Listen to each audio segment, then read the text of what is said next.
Guys, welcome back to my new video. দেখতে পাচ্ছ আজকে আমি মাত্র 3টা পিস মাছ নিয়ে বসেছি। এই তো একটা মাথা আছে, একটা লেজ আছে আর একটা পিস আছে। আসলে কালকে নিয়ে এসেছিলো মাছ, সবগুলোই রান্না হয়ে গিয়েছিল, খালি 3টা পিস বাঁচিয়ে রেখে দিয়েছিল। তো এই 3টা পিস আজকে রাত্রে রান্না করব আমি। তো চলো আমি কিভাবে রান্না করছি সেটাই তোমাদেরকে শেয়ার করব। তার জন্য আমি মাছকে লবণ এবং হলুদ দিয়ে মাখিয়ে রেখে দিয়েছি। এখন আমি এখানে কড়াইও বসিয়ে দিয়েছি এবং কড়াইয়ের মধ্যে তেল দিইনি, এটা আগের থেকে তেল ছিল, এখন আমি তেল দিব। তো একটু গরম হোক কড়াইটা গরম হয়ে গিয়েছে। এখন আমি কড়াইয়ের মধ্যে তেলটা ঢেলে দিচ্ছি। আমার মাছ ভাজতে অনেক ভয় লাগে, তার জন্য আমি একটা হেলমেট নিয়ে নিয়েছি। মাছ ভাজার আগে আমি এইভাবে নিয়ে থাকবো, যাতে করে আমার মুখের মধ্যে না পড়ে কোনো তেল ছিটা। আমি মাছটাকে খুব কষ্টে তেলের মধ্যে ছেড়ে দিয়েছি। তার আগে আমি প্রোটেকশন ইউজ করে নিয়েছি এই থালাটা, যাতে করে আমার মুখের মধ্যে না লাগে। খুবই ভয়ে ভয়ে করেছি। তো সেই দৃশ্যটা তোমাদেরকে দেখাতে পারলাম না, কিভাবে আমি ভয়ে ভয়ে মাছটাকে তেলের মধ্যে ছেড়েছি, যাতে করে আমার ফেসে বা মুখে হাতে পায়ে না লাগে। তো একটা করে মাছ ছাড়ছিলাম আর দূরে ভেঙে যাচ্ছিলাম, আর একটা করে মাছ ছাড়ছি দূরে ভেঙে গিয়েছি। এইভাবে করেছি, তাই ভিডিওটা তো এই প্রোটেকশন ইউজ করেছি, তাও আমার হাতের মধ্যে তেল ছিটে চলে এসেছে।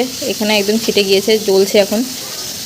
আমার খুবই ভয় লাগে মাছ ভাজা কমপ্লিট, এখন আমি উঠিয়ে নিচ্ছি। আউচ।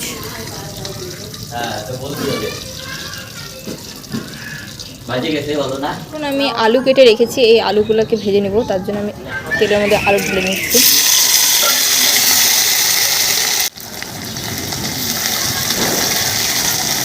অনেকটাই আলুটা ভাজা হয়ে গিয়েছে। আজকে আমি রেডিমেড মাছের তরকারি রান্না করব, তার জন্য এই দেখো কষানো মশলা আছে। এটা তরকারি না, এটা মশলা। এই মশলাটা হলো আমার মা একটু আগে বানিয়েছিল, হলো ঘুগনি না, ছোলা বানিয়েছিল ইফতারের জন্য।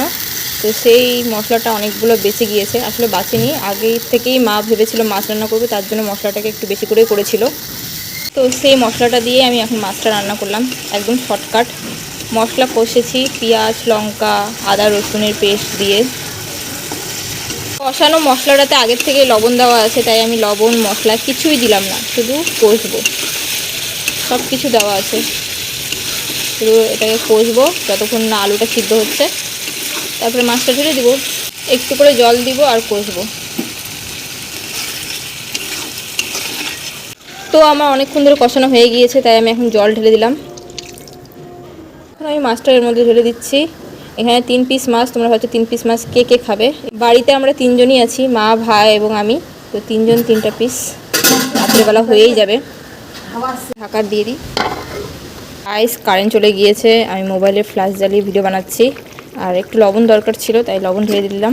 আর আমি লাস্টে টমেটো দিয়ে দিয়েছি। তো গাইস, আমার মাছ রান্না কমপ্লিট এবং আমি ঢেলেও দিয়েছি বাটির মধ্যে।